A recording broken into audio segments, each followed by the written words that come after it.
अस्सलामु अलैकुम वरहमतुल्लाह वबरकातुहू। असांखे ही काग़ज़ हिकिड़ो हथु आयो आहे हुरनि जे काग़ज़नि मज़ा, जेको लैम्ब्रिक जे 24 नंबर फाइल मंझि ॾिनल आहे। हीअ आहे लिखियल नूरो वसाण ऐं पंहिंजो इमा बख़्श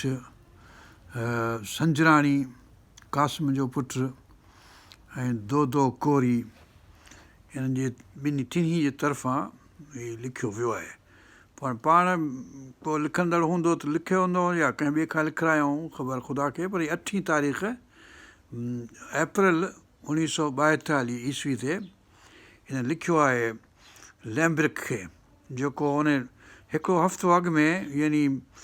23 तारीख़ मार्च जे हुनखे हुकुम मिलियो, पर जॉइन अची कयईं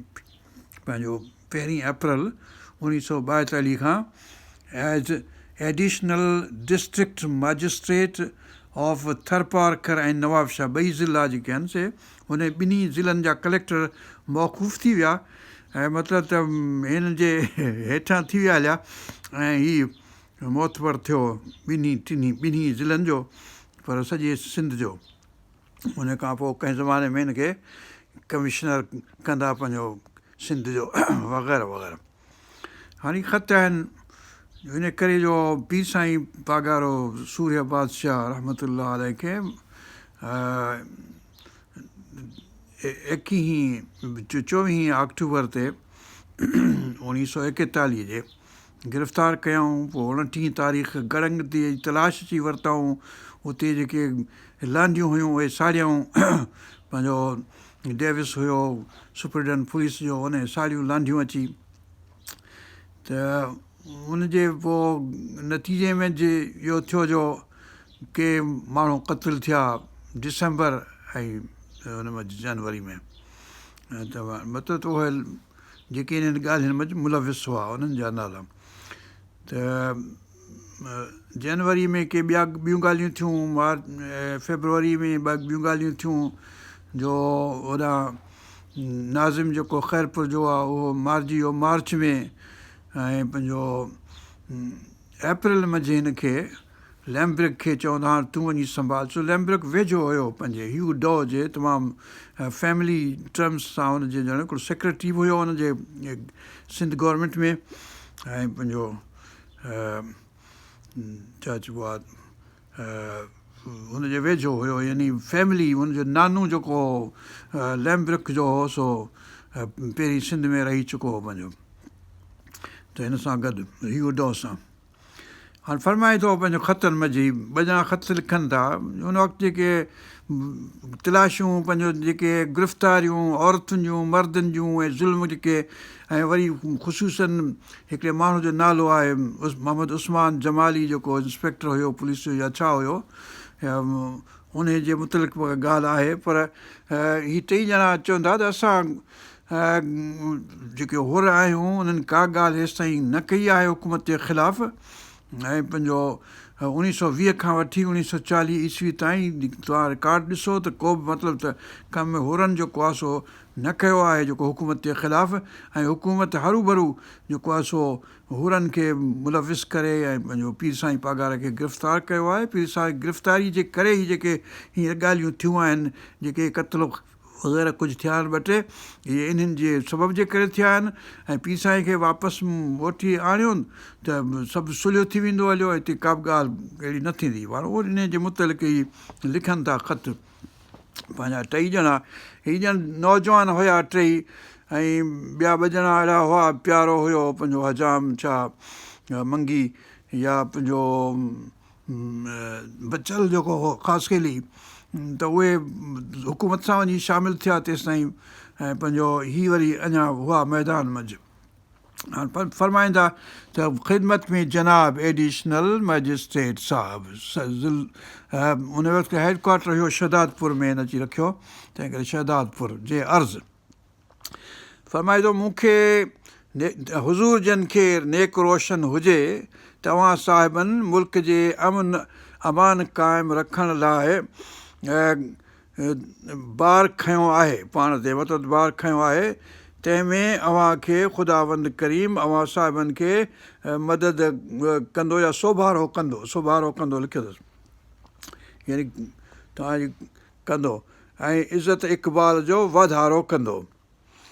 हुन खां पोइ चए थो जनाब आली असां अव्हां साहिबनि खे इन जस खटण लाइ हिकु सलाह था ॾियूं यानी इहो जस खटंदो जो कामयाबु थींदो इन ॻाल्हि में हाणे ॿियनि माण्हुनि खे कढी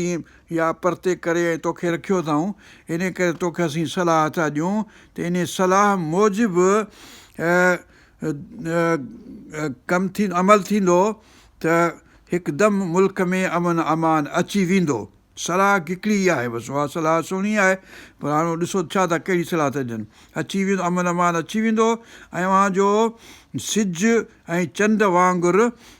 अव्हांजो नालो क़ाइमु रहंदो जेकॾहिं ईअं कनि हा त ईअं थिए हा पर जेके ईअं न कयऊं त ईअं न थियो अलाह सली अला सही इहा सलाह कहिड़ी आहे इहा सलाह हीअ आहे त ज़ुल्म खे दूरि रखणु गिरफ़्तारी बंदि करणु ज़ुल्म खे दूरि रखणु ऐं गिरफ़्तारी बंदि करणु इहा सलाह आहे ज़ुल्म करणु चवनि था त हुकूमत जी ज़वालियत आहे हुकूमत जॾहिं ज़ुल्म कबो त ज़ुल्म जेको आहे सो रही न सघंदो हाणे चङी तमामु सुहिणी ॻाल्हि कई आहे हिननि छो त ज़ुल्म करणु हुकूमत जी ज़वालियत आहे ऐं इंसाफ़ करणु हुकूमत जो पायो विझणु आहे तमामु सुहिणी ॻाल्हि कई हिन वक़्त में जेका मुल्क में खून रेज़ी ऐं फ़साद मची रहियो आहे सो ख़ासि हुकूमत जे बेइंसाफ़ी सबबु थियो आहे असां ॾुख ऐं निहायत अरमान सां ज़ाहिर था करियूं त हुकूमत इंसाफ़ जी छा जे करे हुकूमत इंसाफ़ जी छा लिखियलु आहे करे रही आहे जी मिटी पलीत करे रही आहे हुकूमत इंसाफ़ जी मिटी पलीत करे रही आहे इंसाफ़ जी मिठी पलीत कबी पोइ कीअं थींदो कमु असीं हुकूमत खां इंसाफ़ जी तक़ाज़ा था करियूं त हज़रत पीर साहिब पागारे खे छो नज़रबंदि कयो वियो आहे कहिड़ो हुकूमत जो हज़रत पीर साहिब जीत लताड़ियो आहे अलाह कहिड़ो जीत लताड़ियो आहे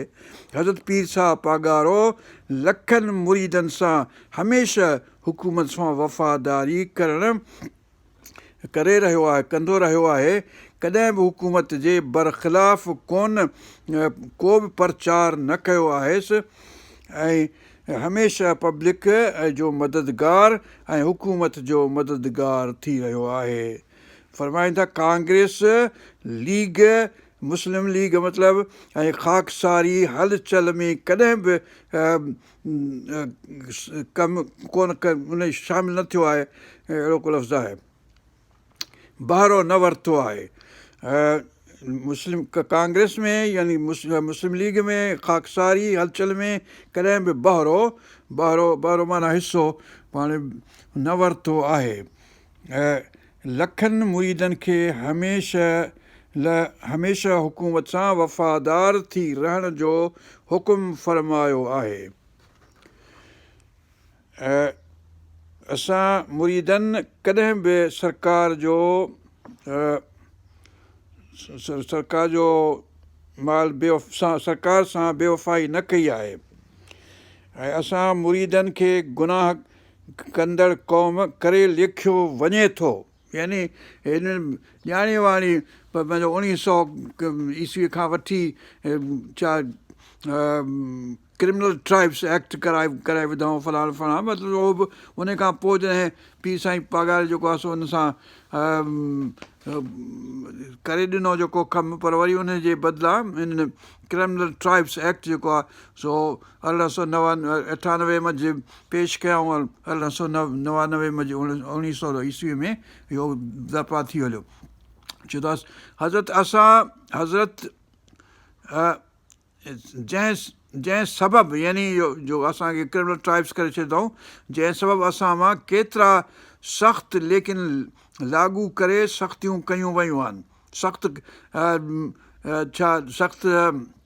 एक्ट जेके आहिनि सख़्तु एक्ट अलिफ ये काफ़ टे सख़्तु एक्ट लागू करे सख़्तियूं कयूं वयूं आहिनि ऐं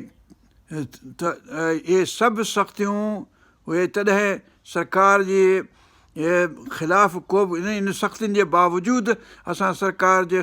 बरख़िलाफ़ को बि क़दम न खयों आहे साल 1920 ईस्वी खां वठी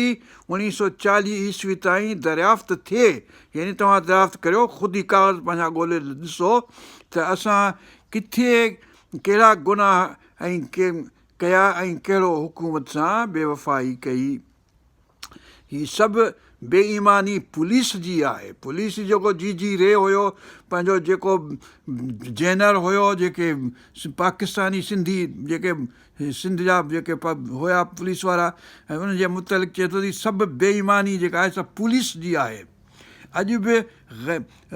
ग़ैर क़ौमुनि में ॾिसो त केतिरो यानी ग़ैर क़ौम माना पीसा पघार जा जेके मुरीद न आहिनि उन्हनि में ॾिसो त केतिरा फ़साद आहे केतिरा हिक ॿिए खे मारीनि क़त्लु ग़ारत करियूं पियूं उन्हनि जूं पाण मौज पियूं थियनि पर उन्हनि खां को क्रिमिनल ट्राइब्स एक्ट कोन थो शामिलु थिए भई सभु को माण्हू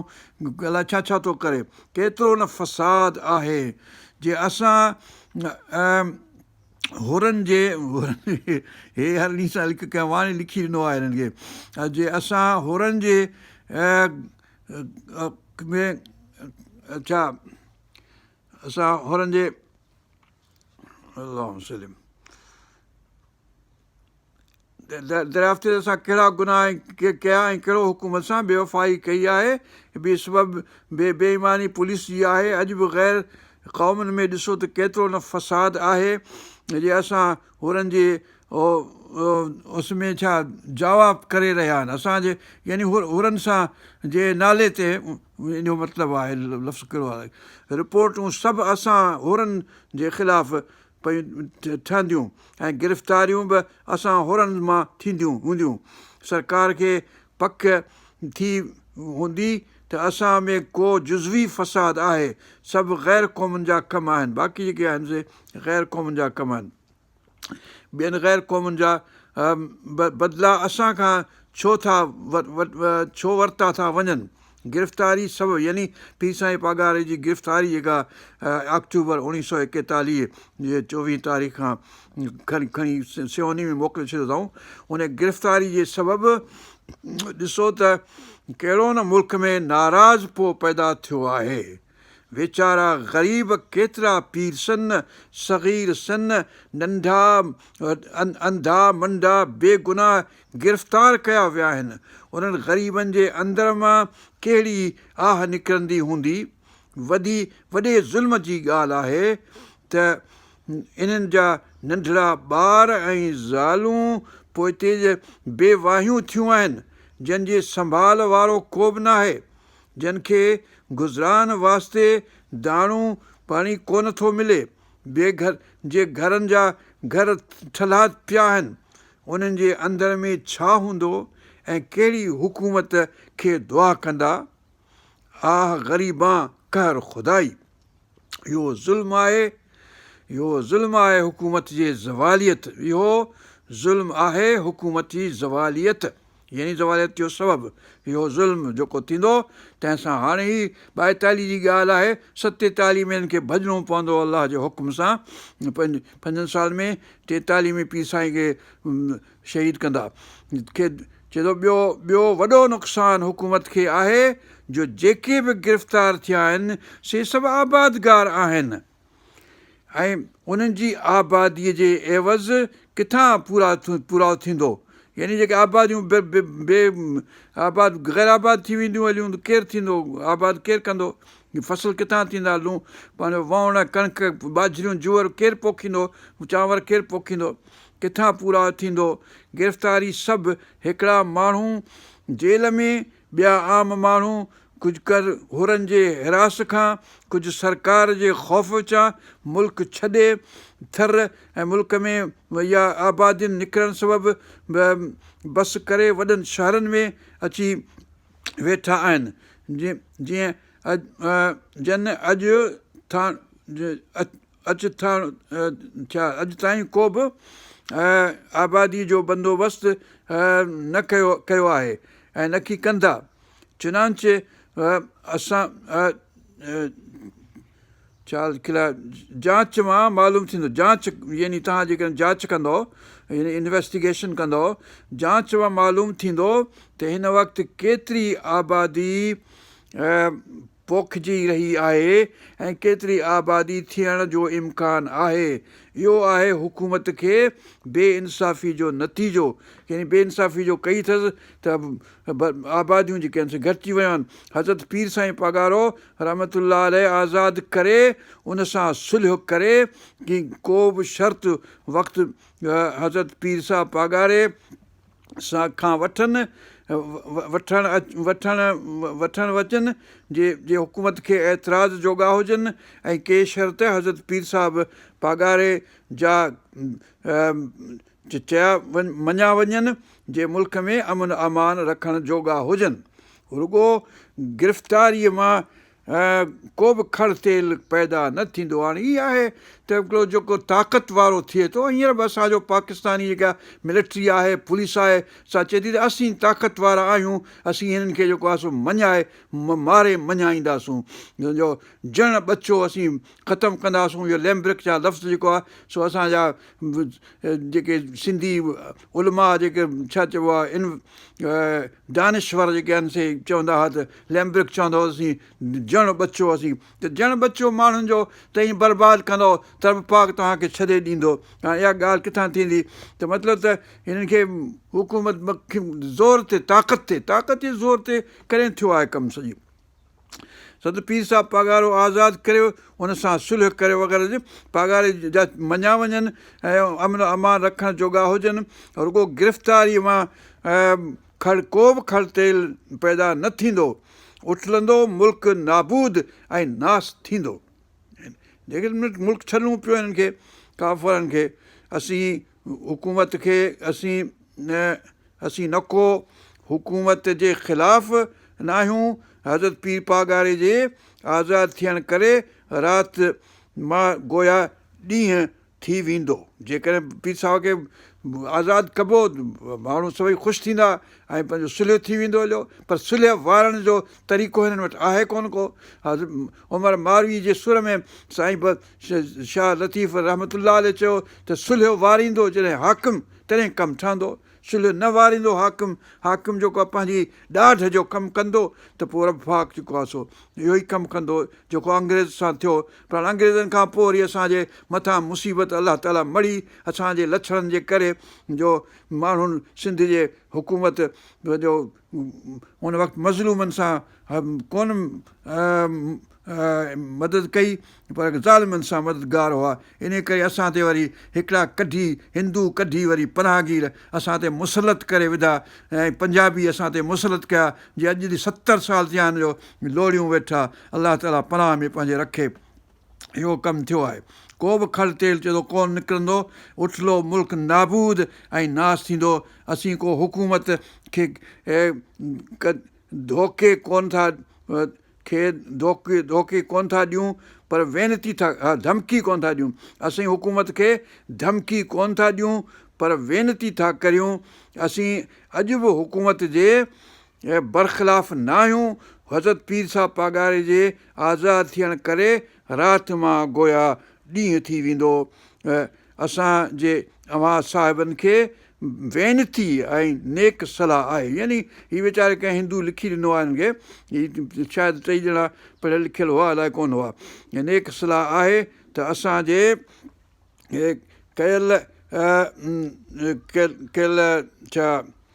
असांजी कयल मूजिबि असांजे कयल इस्तदा मूजिबि अमल करे क़दम खणंदा त अव्हां लाइ जस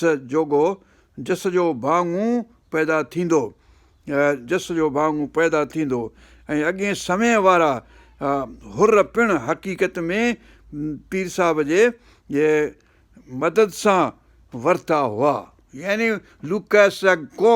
फाड़ो कोन मारियो को, न को कमु करियो सभु फलाणनि ठीरनि मठीरनि, कुझु खे हासिलु कोन्ह थियो। जॾहिं पीर साईं हुकुम कयो तॾहिं इहो फितनो ख़तमु थियो हो। 1893 में जेको शुरू थियो, 1896 ख़तमु थियो। या वरी पीर साईं शाह मर्दान शाह जे ज़माने में पीर साईं शाह मर्दान शाह जे हुकुम ते, पहिरीं पीर साईं अली गौर शाह जे हुकुम ते इहे ॿई दफ़ा जेको आहे सो ख़तमु थिया हुआ। हिननि जे फाड़नि मारनि सां कुझु कोन्ह थियो हो। पोइ हाणे हिते वरी पंहिंजे हुन मंझि पासे में हिते लिखियो अथसि मिस्टर जमाली, उस्मान जमाली हुयो इंस्पेक्टर, उस्मान जमाली। पोइ त जेकी बि कयो त पोइ वरी मोहम्मद सालिह ॾहराज थियो, जेको माइनि जूं गाड़ियूं सुथड़ियूं उन में ॿिलियूं विझंदो हुयो ऐं पंहिंजो वार जेके आहिनि से कूड़ींदो हुयो, पटराईंदो हुयो। अहिड़े क़िस्म जा कम ई ॾहराज ऐं इहो जमाली उस्मान मोहम्मद सालिह ॾहराज ला हौल वला क़ुवत असांजे इलाइक़े जा हुआ। ऐं माण्हू ॾिसी असांखे ॿुधाईंदा हुआ, नंढ हूंदा असां नंढा हुआसीं तॾहिं इहे ॿई कम कंदा हुआ। पर मिस्टर जमाली हुन वक़्तु जेको नालो कढियो, मिस्टर जमाली जी बि ग़र्ज़ इहा ई जे अदाई में घणो आहे, जो मिस्टर जमाली बि फ़र्ज़ु अदाई में घणो आहे, यानी हद खां वधीक लंघे वियो आहे। फ़र्ज़ु अदायगी कबी आहे हक़ ऐं इंसाफ़ सां, फ़र्ज़ु अदायगी बेइंसाफ़ी सां कबी, ज़ुल्म कबो मज़लूमनि ते, त पोइ इहो कमु थींदो जेको मुंहिंजो थियो। पर बहरहाल मिस्टर जमाली बि फ़र्ज़ु अदायगी में घणो आहे, झूला सिंह वांगुरु इनाम जी उमेद थो रखे। झूला सिंह जेको आहे सो 1895 मंझि मारिजी वियो ऐं पोइ वरी उनजो पुटु जोला सिंह पंहिंजो इहो जेको जोला सिंह ऐं पुटु माओ सिंह लाइ छा नालो ऐं नाम जी उमेद थो रखे। इन उमेद खे हू बि कोन पहुतो हो, यानी जोला सिंह बि नेठि मारिजी वियो। पर वरी ज़मीनूं मिलियूं हुनजे पुट खे ॾोहिटनि खे, इहे पंहिंजे पंहिंजे टंडे छा जेको टंडे आदम ऐं इन हेंगोरनि जे ॻोठनि जे भरिसां कोन पहुतो हो। हू ॼाणी जो ख़ात्मो करे वियो, हू हयाती जो ख़ात्मो करे वियो हो। पंहिंजी हयाती ख़तमु थियसि, पुटुस जी बि पोइ हयाती विञाई। ऐं मतां ही यानी जमाली जेको आहे उस्मान जमाली मोहम्मद उस्मान, मतां हीउ उन वांगुरु हयाती जो ख़ात्मो न करे विझे। पर असांखे अञा हुकूमत जे बरख़िलाफ़ को बि क़दम खणणो न आहे, ऐं बरख़िलाफ़ क़दम खणणो न आहे असांखे। हा, इहा ॻाल्हि करे थो हिते। ऐं जॾहिं त घणा थी वञी आसमान ते कोन थो चए थो, घणा धरती ते थो हले, कहिड़ी ॻाल्हि लिखी अथसि धरती ते हले थो, आसमान ते कोन थो घुमे, ऐं ज़मीन ते मथां त घुमंदो धरती ते, त पोइ मारण बि सवलाई थींदी। पर पोइ वरी राज वाज थियो, वरी हितां ॿिए पासे वरी हाशिए में लिखियो अथसि नालो पंहिंजो हितां इन जे मुतलिक़ पंहिंजे उस्मान जमाली जे नाले, त असां मिस्टर जमाली खे वेनती था करियूं, वेनती जो अर्ज़ु था करियूं। असीं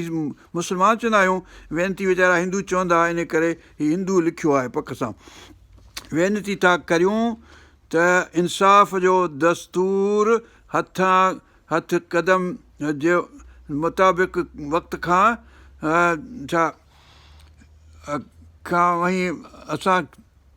कुझु मिड़ी अहिड़ी का ॻाल्हि लिखियलु आहे। वाक़िफ़ु आहियूं क़दीम ज़माने खां, माइटनि मिटनि खां वठी असीं वाक़िफ़ु आहियूं हिक ॿिए जा, असीं लोफर कीन आहियूं। ऐं तव्हांखे ख़बर आहे मतिलबु त जेकॾहिं ज़्यादा तंग ऐं असांजे माइट इज़त वारा आहियूं ऐं असां में असां को बि दुश्मनू न आहे, ऐं न की ख़ुदा कंदो त को अहिड़ो दुश्मनी थींदी, त दस्तूर रस्तो वठंदो, इंसाफ़ रस्तो वठंदो त अव्हां लाइ दुआगू आहियूं, दुआगू थींदासूं। पर जेकॾहिं ॿी ॻाल्हि थींदी, पोइ जेकॾहिं ज़्यादा तंग कंदा त पोइ लाचार क़दम खणणो पवंदो। पर असांखे अव्हां जहिड़ी शरीफ़ माण्हू खे साम्हूं थियण में शर्म थो अचे, अव्हांखे दुआ अलाह खे शर्म नथो अचे। यानी जेको कमु कयो था, औरतूं खणी था वञनि ऐं उनजी सुथड़ूं था लाहीनि, उन्हनि जो सुथड़नि में ॿिलियूं था विझनि, अहिड़े क़िस्म जा हीअ कमु कनि था। पोइ हाणे आऊं इहो लफ़्ज़ु चवां पियो इन करे जो इहा सॼी दुनिया खे ख़बर आहे त ईअं कंदा हुआ। पोइ हाणे हिते आख़िर मंझि लिखियो त पंहिंजा नाला अर्ज़दार, पंहिंजो नूरो नूरो वसाण आहे, ऐं पंहिंजो इमाम बख़्श क़ासिम जो पुटु इहो चंद्राणी आहे, ऐं दो कोरी आहे। इहो 8 तारीख़ ऐं 4 महीनो यानी अप्रैल जो 1942 ईस्वी जो इहो ख़तु आहे। इन जो वरी पोइ अंग्रेज़ी में हिननि तर्जुमो कयो आहे, उहे काग़ज़ आहिनि पाण वटि, ऐं पंहिंजो इन ते पोइ वरी पर हीअ जेके छो जो जेको हींअर अमेरिका जो न चयो निकिरां कोन थो, बसि हुतां फलाणे मुल्क मां ॿेड़ी मुंहिंजी ॿुॾी आहे पर निकिरंदुसि कोन को, पंहिंजो छो जो ताक़त मूं वटि आहे। ताक़त तोखे आहे, असां वटि ईमान आहे, ताक़त ईमान जो जेको आहे सो वॾो आहे। अमेरिका जिते किथे फाथो पियो आहे, इराक में, सीरिया में, अफ़गानिस्तान में, पाकिस्तान मां जान नथो छॾे असांजी, भई सभई अमेरिका हींअर जेको सो ताक़त जंहिंजे हथ में हूंदी आहे, जेसीं अलाह ताला उनजी ताक़त न फुरींदो तेसिताईं हुनखे आराम न ईंदो, पर रब्बा कंदो त ईअं थींदो। नेठि जो ताक़त अमेरिका जी बि हींअर वेंदी, जीअं बर्तानिया जी ब्रिटिश एम्पायर ख़तमु थी, ब्रेक्सिट हाणे कयूं, हाणे ॿूथ बुछड़ो,